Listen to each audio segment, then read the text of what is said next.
she writes, I began this book with the recognition that it is absolutely understandable for you to feel fear, anger, and confusion as you struggle with the repercussions of the global financial crisis.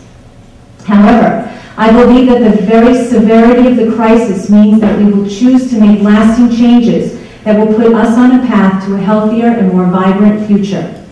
Crises force us to take a clear-eyed view of what went wrong and compel us to make necessary adjustments to avoid the same pain and suffering again. The period of reflection we are in right now has forced us to focus on a difficult reworking of our relationship with money. The area of living beyond our means is giving way to an age of living a more meaningful life based on financial honesty. And for some of us, the recession has different meanings. For some of us, the recession might mean now we have to start clipping coupons and wondering where we're going to buy the cheapest toothpaste. And for others, it means, maybe we have to wait for the sale at Barney's before we can go shopping. So for all of us, there's a different level, but it is affecting everyone. There is not anyone in our community, if not the world right now, that the global financial crisis is not affecting. And now I'd like to introduce our next speaker. Rachel Powers is an Angel Fund budget counselor. She comes to us, she is a debt and budget counselor and has worked with the Angel Fund since October of 2006. She works with individuals, families, and businesses, helping them to better understand their spending goals and debt management. Prior to 2006, she did the same work on the West Coast. Currently, she is establishing a consulting business that focuses on training not-for-profit agencies to incorporate her practices and techniques into their own social services work. She is also plenty busy at home taking care of her own newborn daughter, who I'm sure many of you have seen here today. Please join me in welcoming Rachel Powers.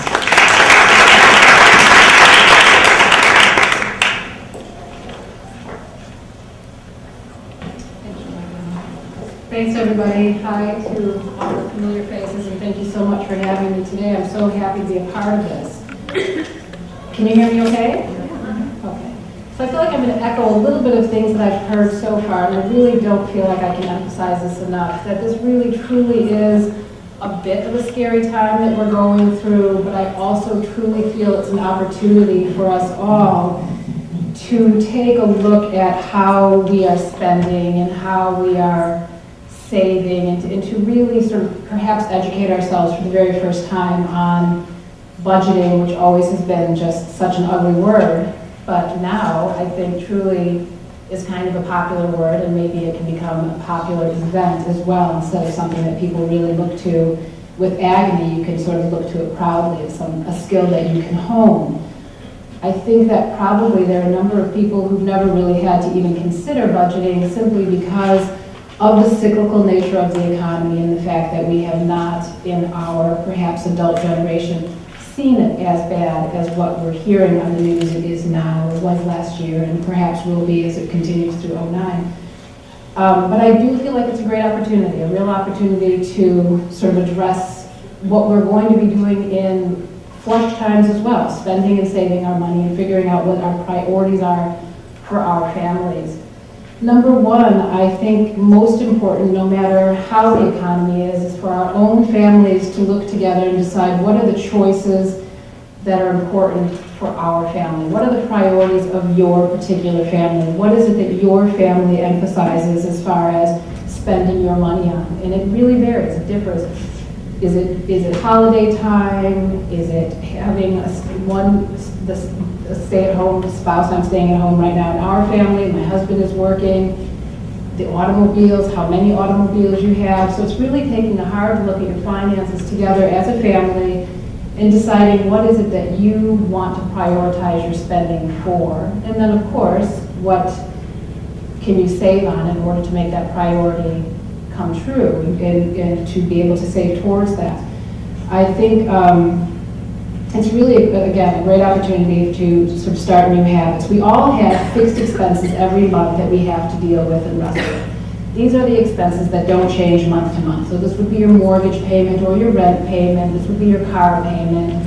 your insurance, your taxes, things that each month you know are going to remain the same amount, month after month. And then you have your variable expenses, things that change month to month, your grocery bill, your clothing bill, repairs on your home, entertainment costs, these things.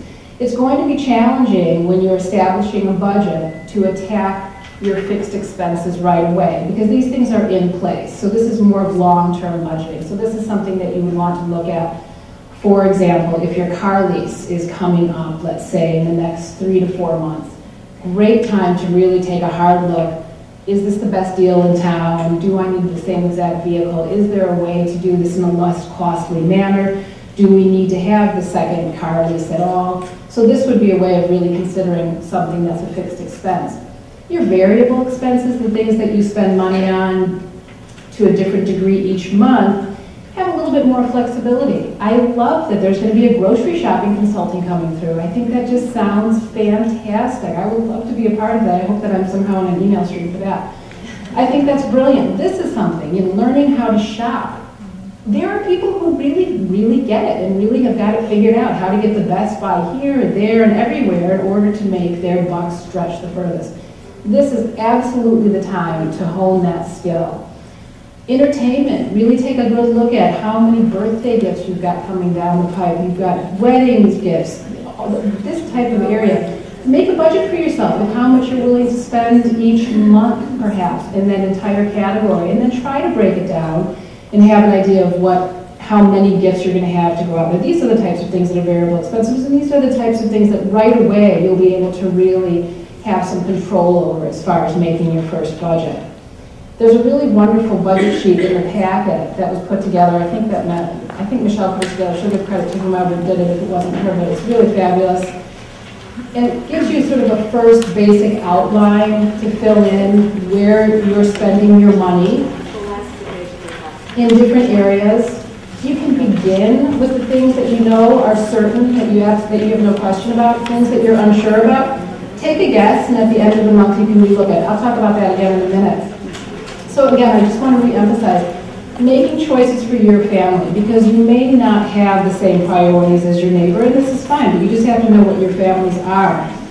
Again, with the family, number 2, super important, talk to your spouse about it. Find out if you're both on the same page as far as what you are saving for or imagining you would like to save for, or what is it that your goals are for the family financially.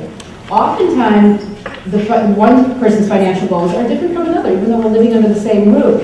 For example, one of you might be concerned to simply get rid of your debt, the anxiety caused by a bill coming in every month, or credit card bills coming in every month, may be absolutely intolerable, and that's your goal. You want to pay off these credit cards. Well, you may find that your spouse really isn't bothered by it. He believes this is fine, we've got a minimum payment, it doesn't agitate me. What I want to save for is that vacation in Aruba, and that's my goal that I've been thinking about. So the two of you really, it's wonderful that you've got goals in yourself, but come together, be clear as a team about what the family has in mind and what the family would like to work on. And I really recommend that you get together and talk about it at least weekly when you're first starting the budget. And try to do your best to not judge one another's goals on it, and try not to, I guess, sort of believe that there's one way is the best way, and come together and decide what is for the family, what is best for the family, and stick with it. And I really think it kind of takes a weekly meeting at first, and then it's something that I think gradually you can talk to each other about it, once a month when you're paying out the bills, this sort of thing. But I really, truly believe that it's very important for you both to be on the same page. And further, I think it's an incredible opportunity, and especially to start training our children on the idea of budgeting. And of course, they're not going to be in on all sorts of conversations. These types of things aren't appropriate, so you want to make it age appropriate. But you can do fun savings games with your children, even setting up a little jar. Each child can have a little change jar that, you can sort of divide out who gets dad's pocket change at the end of a month and mark the calendar, and they can see, at the end of the month they can take their change jar to what used to be the bank that takes it for free. Now is TD Bank, I think. What's the bank? Yeah, and they'll do it for free for the kids, and they'll count it and stuff. It's a nice way to sort of teach the kids and maybe open